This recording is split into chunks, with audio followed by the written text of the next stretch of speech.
বসে আছি 10 লাকি হোমস্টের কিচেনে।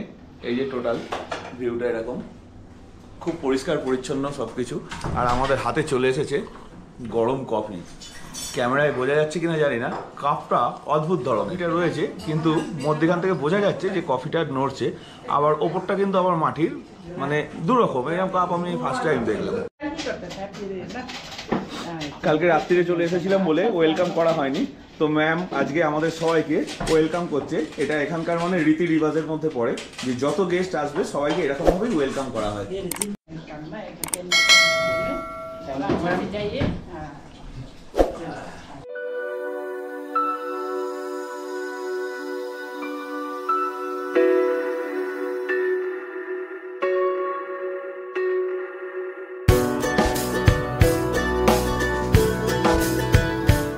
আর হোমস্টের এই সিঁড়ি দিয়ে উঠে এসে এই জায়গাটা ঠিক এইরকম। এখানে প্রচুর গাছপালা রয়েছে, ফুলের গাছ, বিভিন্ন সব ভ্যারাইটিস গাছ রয়েছে, আমিও চিনি না। গাছটায় কত লেবু হয়েছে দেখো, শুধু ছোট ছোট ভর্তি লেবু। তোমাদের একটা ভালো জিনিস দেখাই, যেখানে আমরা কাল ছিলাম। এই যে জায়গাটা তোমাদের বলছিলাম, সেটা হচ্ছে এই জায়গাটা। এই জায়গায় দেখছো এখানে, এই যে জায়গাটা, এখানে রাত্রির বেলায় আগুন জ্বেলে দেয় প্রচন্ড ঠান্ডার জন্য। আর এইখানে চারিদিকে দেখো বসার সিট রয়েছে, এখানে বসে সবাই গল্প আড্ডা খাওয়া দাওয়া করতে পারে। আর রুমটা না এত ঠান্ডার মধ্যেও প্রচন্ড হিট থাকে। এই হচ্ছে হোমস্টের এন্ট্রি গেট। আর এই টোটালটা হচ্ছে 10 লাকি হোমস্টে। এই যে সামনে এখানে টেন্টের ব্যবস্থা আছে, শুধু টেন্ট বলতে কি লাক্সারিয়াস টেন্ট। আর এই যে পুরো মানে হোমস্টেটা। আর এইখানে সিঁড়ি দিয়ে উঠে তোমাদের ট্রেনটাও দেখিয়ে দিই। এখানে চেয়ার টেবিল রাখা আছে বসে আড্ডা মারার জন্য। যারা দোলনায় দুলতে ভালোবাসো তাদের জন্য এখানে দুটো দোলনা আছে। আর এই হচ্ছে টেন্টের আশেপাশে বেশ সাজানো গোছানো, খুবই ভালো। আমরা আগে জানলে এই টেন্টেই থাকতাম। এখানে টেন্টের সাথে টয়লেট, বেসিন, এই যে এখানটায় বেসিন, সমস্ত কিছুই রয়েছে। বোমডিলার 10 লাকি হোমস থেকে এখন আমরা বিদায় জানিয়ে এগিয়ে যাচ্ছি। আজকে আমাদের সারাদিনের জার্নি প্রায় 330 কিলোমিটার। আজকে আমরা যাব বনগাইগাঁও। আর ঘড়িতে এখন টাইম হয়েছে 11টা 17। 330 কিলোমিটার, 150 কিলোমিটার মতো আছে পাহাড়ি রাস্তা, আর বাকি 180 কিলোমিটার হচ্ছে হাইওয়ে। এখানে একটা মনেস্ট্রি তৈরি হচ্ছে। আর এক ঝলকে এদিকটা দেখে নাও, সিল্ক রুটের যে রাস্তার ভিউ, সেই ভিউ এখানে দেখা যাচ্ছে। পাহাড়ের গায়ে ধাপে ধাপে বাড়িগুলো পুরো সাজানো, আর এক একটা বাড়ি এক এক রঙের, ওই জন্য আরও চোখে লাগে। দেখো কি সুন্দর পাহাড়, তার গায়ে ধাপে ধাপে সাজানো সব বাড়ি।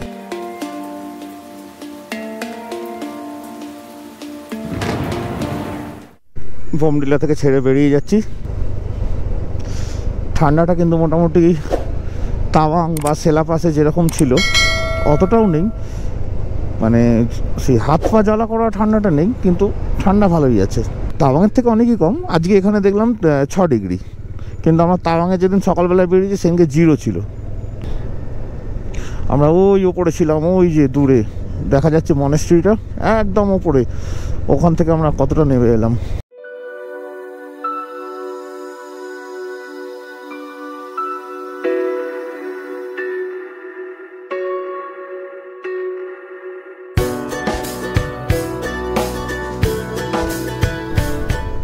যে রাস্তাটা দেখো, গাড়িগুলো যাচ্ছে ওই যে এইখান দিয়ে নামছে পুরো সব।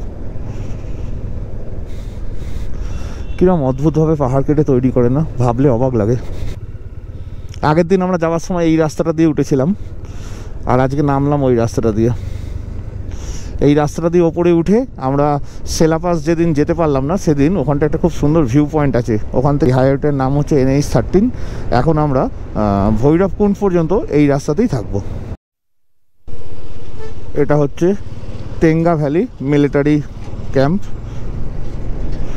সাধারণ মানুষের ওই দিকটা রেস্ট্রিক্টেড, ওই যে টোটাল ক্যাম্পগুলো এখানে আছে, ওই ভেতরে ওই ব্রিজের ওপর দিয়ে রাস্তাটা দিয়ে যেতে হয়। ঝাঁ চকচকে রাস্তা, সূর্যের আলোতে চকচক করছে, আর তার সাথে এরকম ঘন সবুজ পাহাড়, কি কম্বিনেশন, ও ফাটাফাটি। আচ্ছা, তলায় একটা যে নদী আছে যাওয়ার, ওই লোকজন সব তলায় নেমেছে। আর এখানে গাড়ি ঘোড়া দেখো ভর্তি একদম। মানে যত টুরিস্ট এসছে সব ওই তলায় নেবে আর কি, ছবি টবি তুলবে। এই সাইডটা পুরোটাই কিন্তু স্লাইড জোন। বাহ, নদীটা দেখো তলায়, যে নদীটা দেখালাম ওই দিক দিয়ে আসছে সেটাই বয়ে চলে গেছে এই সাইডে, আর আমরা তার ব্রিজ দিয়ে চলে যাচ্ছি। মনে হচ্ছে রূপা বলে যে শহরটা, সেই শহরটা অরুণাচলের। টেঙ্গা এখনও 9 কিলোমিটার কি 8 কিলোমিটার বাকি। বেশ এখানটা জমজমাট মার্কেট রয়েছে। আর এখান থেকে শেরগাঁও 24 কিলোমিটার।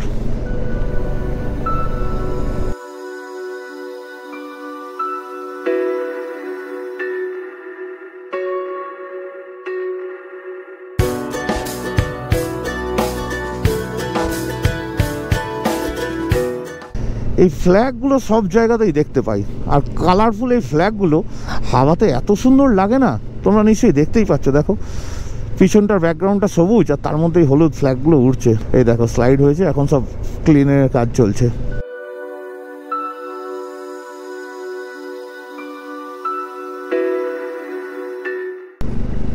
এদিকে পাহাড়গুলো কেমন দেখতে দেখেছো, পুরো অন্যরকম। মানে অন্যরকম না, গাছপালা ওপরে আছে, ওইখানটা স্লাইড হয়ে নেমে গেছে বলে ওখানে এখনো গাছপালা জন্মায়নি। এই যে দেখো ভিউটা, এই পাহাড়টা ছাওয়া এই দিকটা, আর তার মধ্যখান দিয়ে ওই পাহাড়টায় রোদ্দুর পড়েছে। এইগুলোই দেখেছো, সব জাল দেওয়া রয়েছে, তারের জাল। মানে যে কোনো সময় যদি কোনো পাথর স্লাইড হয়ে পড়ে, যাতে বড় বিপদের হাত থেকে লোকে বেঁচে যায়। কেন এখান দিয়ে তো এটা হাইওয়ে, গাড়ি চলছে সব সময়, ওই জন্য তার দিয়ে পুরো মানে কি বলে ক্লিপিং করা।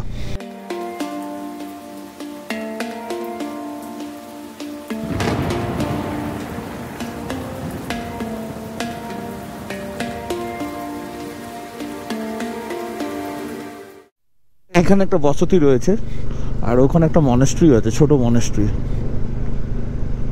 পাহাড়ের মধ্যে ছোট ছোট গ্রামগুলো বেশ সাজানো গোছানো, সুন্দর লাগে। এদিকে আবার রয়েছে সবুজ পাহাড়, মানে গাছপালা পুরো ভর্তি, যেহেতু আমরা অনেকটাই তলায় চলে এসেছি।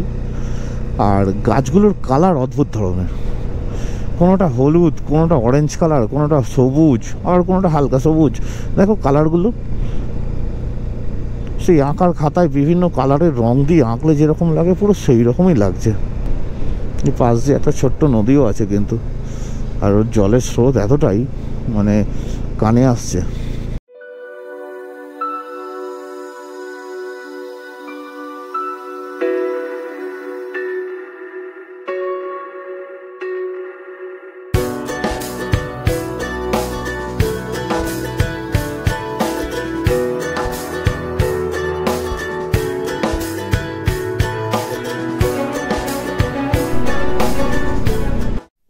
নদী বয়ে যাচ্ছে দেখো, যদিও এখন সেরকম জল নেই, বর্ষাকালে প্রচুর জল থাকে, এখন অল্প জল, কিন্তু জায়গাটা বিউটিফুল। আর এই জায়গাটায় ক্যাম্পিংয়ের ব্যবস্থা আছে। এটা হচ্ছে শেরগাঁও থেকে 6-7 কিলোমিটার আগে। এই যে এখানটায় ক্যাম্পিং করে রাত কাটানোরও ব্যবস্থা আছে। নদীর ধার যে ভ্যালিটায় বললাম ক্যাম্পিংয়ের ব্যবস্থা রয়েছে, এই যে সব গাড়ি ঘোড়া নিয়ে এসেছে এখানে রয়েছে একদম নদীর ধারে। নেচার নেস্ট বলে একটা জায়গা আছে, মানে ক্যাম্পটার নাম নেচার নেস্ট। তো তার পাশে এরকম একটা ব্রিজ আছে।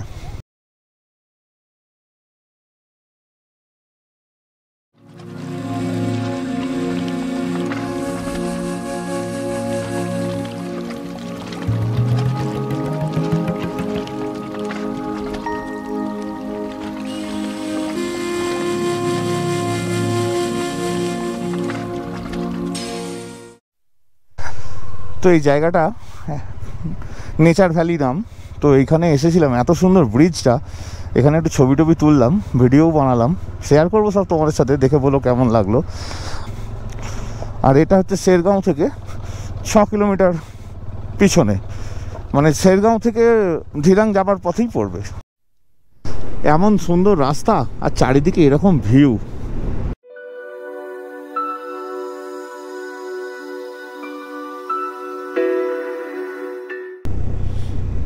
মনটা খারাপ লাগছে। প্রায় তো আমরা নেমে গেলাম পাহাড় থেকে, আর কিছুক্ষণের মধ্যেই আমরা অরুণাচল ছেড়ে ভৈরবকুণ্ড মানে আসামে ঢুকে যাব।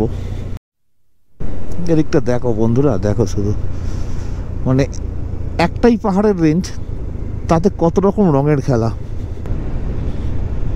ওই দূরে যে পাহাড়ের মাথায় মেঘ, কালকে আমরা ওই মেঘের মধ্যে দিয়েই এসেছি। হ্যাঁ, আগের দিন যখন রাত্রিতে উঠেছি এইসব কিছু দেখতেই পাইনি, অন্ধকারে শুধু বাইক চালিয়ে গিয়েছি, দিয়ে শেরগাঁও পৌঁছেছিলাম। এই আধা ঘন্টা আগে ওই ওপরটাই ছিলাম, তখন আকাশ পরিষ্কার ছিল, কিন্তু এখন দেখো ওখানটা কিরম মেঘে ছেয়ে গেছে। অরুণাচল প্রদেশে প্রচুর টমেটো চাষ হয়, এই দেখো গাড়ি গাড়ি ভর্তি টমেটো ওপর থেকে সব তলায় নিয়ে যাচ্ছে। তবে কি এই দেখো সব বলছিলাম টমেটো, এই দেখো ধাপে ধাপে সব টমেটো চাষ হয়ে রয়েছে টমেটো ভর্তি, দেখেছো কি সুন্দর। আর এদিকে মনে হচ্ছে ওপরে একটা মনেস্ট্রি আছে, এইখানে আবার একটা গাছ, মানে একদম টকটকে লাল, প্রচুর জায়গায় হয়ে রয়েছে। এই যে সামনে আর একটা, এই দিকটা তো পুরো বাগান হয়ে রয়েছে দেখো, এই যে গাছের ফুলের কালারগুলো দেখো, শুধু মানে দেখলেই মন ভালো হয়ে যাবে, কি কালার।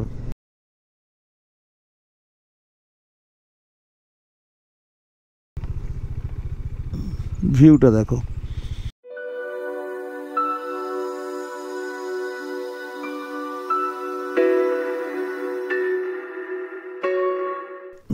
এই যে রাস্তাটা যাচ্ছে পুরো এইরকম ঘুরে ঘুরে নেমেছে দেখো, পুরো ওই তলা পর্যন্ত দেখা যাচ্ছে। আর এদিকে দেখো ভিউটা, ওহ জাস্ট ফাটাফাটি। দূরের আকাশগুলোয় পুরো মেঘে ঘিরে আছে। আমরা যদি এখন অনেকটাই তলায় নেমে এসেছি, এখনও বাকি নামতে। এই জায়গাটা থেকে এইমাত্র ল্যান্ডস্লাইড হচ্ছিল, ওই যে লোকটা এখানে আটকে দিয়েছিল, তো পড়া থেমেছে, ওই দেখো পড়ছে, বুঝতে পারছো, ওই দেখো পাথর গড়াচ্ছে এখনো, মানে স্লাইড হচ্ছে। আটকে দিয়েছিল রাস্তা, যেতে দিচ্ছিল না, তো একটু আটকালো, সেই কারণে আমরা বেরিয়ে এলাম। কিন্তু দেখো বেরিয়ে এসেছি, তারপর আবার চালু হয়ে গেছে। খুব রিক্সি জোন ছিল এটা। সূর্য আর কিছুক্ষণ পরই অস্ত যাবে, কিন্তু এই পড়ন্ত বিকেলের সূর্যের আলোতে নদীটা এই সাইড থেকে দেখা যাচ্ছে, এর বিউটিটা দেখো। ওই দিক থেকে বয়ে আসছে নদীটা, পুরো এই দিক দিয়ে চলে যাচ্ছে, মানে অপরূপ সুন্দর লাগছে। এই নদীটার উপর দিয়ে আমরা এখন যাব। এই ব্রিজটা নতুন হয়েছে, আগে একটা অন্য ব্রিজ ছিল।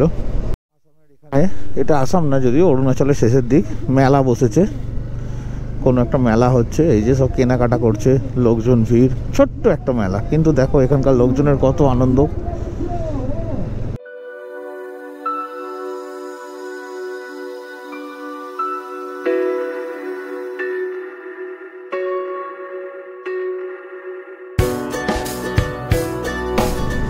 এখন মনে হচ্ছে পাহাড়ে না, আমরা জঙ্গলের মধ্যে দিয়ে গাড়ি চালাচ্ছি, মানে এতটাই সবুজ চারিদিকে, আর রাস্তাটাও একদম ঝাঁ চকচকে।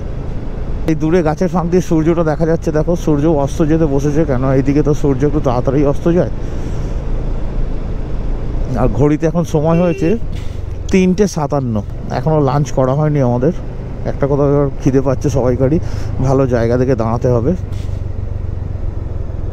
দূরে দেখো সমতলটা কেমন লাগছে, ওই দেখো পুরো মনে হচ্ছে একদম সেই ধান জমি বা ক্ষেত, এইরকম লাগছে সমতলটা, দারুণ লাগছে। এতক্ষণ পাহাড়ে ছিলাম, পাহাড় ভালো লাগছিল, এবার পাহাড় থেকে সমতলটা সেই মনে হচ্ছে গাছের যে জমি হয় সমান, পুরো সেই রকম।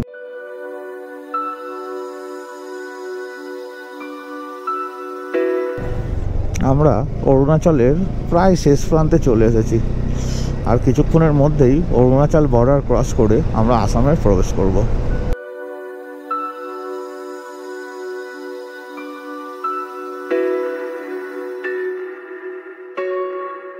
আর আমরা পাহাড়ের ওপর নেই, একদম সমতল এটা, কিন্তু দূরে পাহাড়গুলো দেখা যাচ্ছে। নদী এটা, কিন্তু পাহাড়ি নদী তো, এখন কোনো জল নেই, পুরো শুকনো। এই যে দিকটাও পুরো শুকনো, বর্ষাকাল হলে হয়তো জল থাকতো। সূর্য অস্ত যেতে বসেছে, দেখো অপূর্ব সৌন্দর্য। এটা এখন দেখে মনে হচ্ছে এটা সূর্য না, এটা ঠিক হাঁসের ডিমের, সেদ্ধ করা হাঁসের ডিমের কুসুম। বেশ করে গিয়েছি আসাম। আর আসাম জানো কিসের জন্য বিখ্যাত? আসামের চা। এই দেখো এই সাইডে দুদিকে লাইন দিয়ে শুধু চায়ের বাগান। ঘড়িতে এখন টাইম হয়েছে 4:13, কিন্তু একটাই দুঃখের বিষয়, এখানে খাওয়ার কোনো ভালো হোটেল বা ধাবা কিছু নেই। চা বাগানে গাছে জল দেওয়ার সিস্টেম দেখো, অটোমেটিক সব পাইপ লাগানো আছে, ওখান থেকে জল বেরিয়ে পুরো চা বাগানের চা গাছে জল পড়ছে। কত দূর চোখ যাচ্ছে শুধু চা বাগান আর চা বাগান। চা বাগান কিন্তু প্রচুর। এতক্ষণ হয়ে গেল আমরা রাস্তা দিয়ে আসছি, দুদিকে শুধু চা বাগান আর চা বাগান। আমাদের প্রচণ্ড খিদে পেয়েছিল, সেই সকাল থেকে তো জাস্ট ব্রেকফাস্টে পাউরুটি আর অমলেট খেয়ে বেরিয়েছিলাম। এখন ঘড়িতে টাইম হয়েছে 4:30, তাই জন্য এই আসামের দেব ফুডস বলে একটা জায়গায় দাঁড়িয়ে দেখি কি খাবার পাওয়া যায়। এখন ঘড়িতে সময় হয়েছে 5:22, আর যে দোকানটায় দাঁড়ালাম দেখালাম তোমাদের, এখানে খাওয়া দাওয়া খুব একটা ভালো না। চাউমিন খেলাম, সেই করেছে একদম সেই ফুটপাতের জঘন্য চাউমিন যেরকম হয় ওরকমই।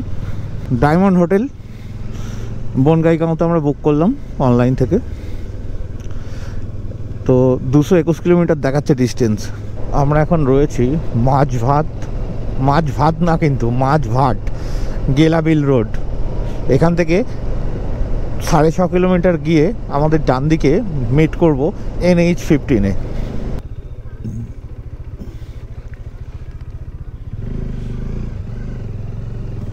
আমার গাড়িতে তেল ধরলো 610 টাকার। এখানে তেলের লিটার হচ্ছে 98 টাকা 91 পয়সা। তো সেই চাউমিন খাওয়ার পর মোটামুটি 60 কিলোমিটার চালালাম। এরপর একটা জায়গায় দাঁড়িয়ে চেপে চা খাবো বলে। তো মোটামুটি 60-70 কিলোমিটার টানা বাইক চালাবার পর সবাইকারই একটু ক্লান্তি লাগছিল, সেই জন্য আমরা এখন দাঁড়িয়েছি একটা জায়গায় চা খেতে। এই যে হাতে চলে এসেছে গরম চা, আর আমরা যে দোকানে দাঁড়িয়েছি সেই দোকানে এই যে দাদা চা বানিয়ে দিল। দাদা এই জায়গাটার নাম কি একটু দিকে তাকিয়ে বলো? ডিমাগুচি। এই দাদা আমাদের চা বানিয়ে দিল, খেয়ে দিয়ে আবার বেরোবো। ঘড়িতে সময় হয়েছে 7:44, আর আমরা উদালগুড়ি ডিস্ট্রিক্টের ডিমাকুচিতে রয়েছি। আর এখানে মনে হচ্ছে কিছু একটা পুজো হয়েছে, লাইটের গেট, এদিকে ছোট ছোট লাইট সব লাগিয়েছে। এটা মনে হয় উদালগুড়ি ডিস্ট্রিক্টই হবে। কোনো একটা জঙ্গল পার করছি আমরা, তো মাঝে মধ্যেই লেখা রয়েছে গাড়ি সাবধানে চালান, হাতি পারাপারের রাস্তা। এই মুহূর্তে আমরা যে নদীর ব্রিজটা ক্রস করছি, এই নদীটার নাম হচ্ছে বালতি রিভার। বাবা উফ, কুয়াশা দেখো বন্ধু, কিচ্ছু দেখতে পাচ্ছি না। কুয়াশাতে আমার ছায়া দেখা যাচ্ছে। হ্যাঁ, পিছন থেকে বউয়ের গাড়ির আলোতে কুয়াশাতে আমার ছায়া পড়ছে, চিন্তা করো।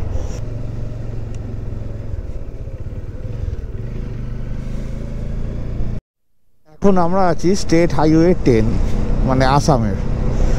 এখান থেকে 18 কিলোমিটার গিয়ে ডান দিকে ঘুরতে হবে, তারপর আমরা আবার NH27 পেয়ে যাব। পরিস্থিতি দেখো কি অবস্থা, কোন দিকে যাচ্ছি কি করছি কিচ্ছু বুঝতে পারছি না, শুধু ধোঁয়া আর ধোঁয়া। NH27-এ ওঠার পর এক জায়গায় আমরা চা খেতে দাঁড়িয়েছিলাম, তো এখানে কিছু ভাই লোক পেয়ে গিয়েছি যারা আমার চ্যানেলটা সাবস্ক্রাইব করলো। তোমার নামটা বলো ভাই? রাফিকুল হক। তো আমরা কোন রাস্তা দিয়ে আসছিলাম তো তোমরা সবাই দেখতে পেলে, পুরো কুয়াশায় ভর্তি রাস্তা। সেই রাস্তা থেকে এখন এসে NH27-এ উঠেছি, আর আমরা দাঁড়িয়েছি এই দোকানে চা খেতে। এই যে বোবাইয়ের হাতে চলে এসেছে চা, সুমন্তও চা, আর বোবাই আবার একটা বাচ্চাদের মতো বায়না করে এখন হলদিরামের ভুজিয়া খাচ্ছে। এই যে এখান থেকে এখনো আমাদের এখনো এখান থেকে 99 কিলোমিটার বাকি, যেটা টাইম দেখাচ্ছে প্রায় 2 ঘন্টা 13 মিনিট। NH27-এ বেশ কিছু ভালো ভালো ধাবা আছে, এই তার মধ্যে একটা। বাবা, চন্দননগরের লাইট এখানেও, যদিও চন্দননগর নাও হতে পারে, কিছু একটা হচ্ছে নিশ্চয়ই। এখন আমি রয়েছি NH27, আর এখান থেকে বনগাইগাঁওয়ের দূরত্ব এখনও 77 কিলোমিটার। ঘড়িতে টাইম দেখাচ্ছে 1 ঘন্টা 55 মিনিট, কিন্তু 1 ঘন্টা 55 মিনিটে পৌঁছতে পারবো কিনা জানি না। NH27-এর অবস্থাও খুব খারাপ, এত কুয়াশা। অবস্থা দেখো বন্ধুরা, অবস্থা দেখো শুধু।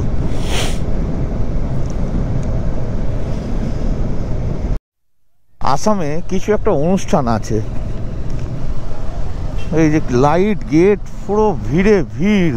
আজকে রাইডটায় প্রচণ্ড কষ্ট হতো, মানে হলো বলতে এখনো হচ্ছে, এখনো পৌঁছায়নি, এখনো প্রায় 23 কিলোমিটার বাকি।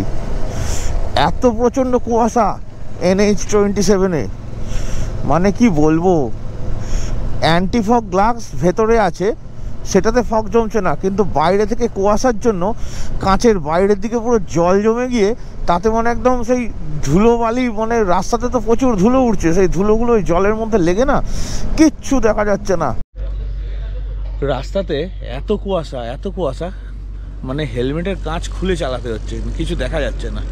তারপরে মানে চালাতে হেলমেটের কাঁচ তুলতে গিয়ে চোখে মুখে সেই ধুলোবালি ঢুকে যাচ্ছে, খুব প্রবলেম হচ্ছে। এই তো দেখতেই পাচ্ছেন নিশ্চয়ই পরিস্থিতি কি।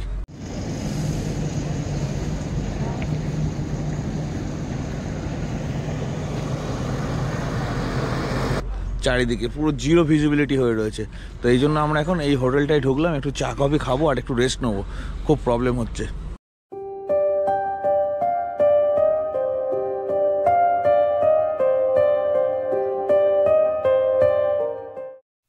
NH-27 থেকে বেরিয়ে আমরা এখন লোকাল রোড পালপাড়া বলে একটা জায়গায় ঢুকলাম, যেখানে আমাদের হোটেল বুক আছে। ওটা এখান থেকে দেখাচ্ছে আর 1.7 কিলোমিটার। এখন ঘড়িতে সময় হলো 1:20 আর আমরা এই হোটেলে এলাম। অনলাইনে হোটেল বুক করেছিলাম, আমাদের ছবি তো দারুণ পাঠিয়েছিল, কিন্তু এসে দেখি রুমের এই পরিস্থিতি। 200 টাকা এক্সট্রা নেওয়া হলো, বললো নাকি খাট বিরাট বড়, 3 জনে শুতে পারবেন, কিন্তু আমাদের রুম 2 জনের, 3 জন থাকলে 200 টাকা এক্সট্রা দিতে হবে। এই যে খাটটা আছে, একজনও হয়তো হাত পা ছড়িয়ে শোয়া যাবে না, এই পরিস্থিতি। এই রুম আর দেখাবার কিছু নেই, এত ফগের মধ্যে কুয়াশাতে গাড়ি চালিয়ে অবস্থা খুব খারাপ। ভিডিওটা আজকে এখানেই শেষ করছি, আর বলতে পারছি না, ক্ষমতা নেই। দেখা হবে কাল সকালে।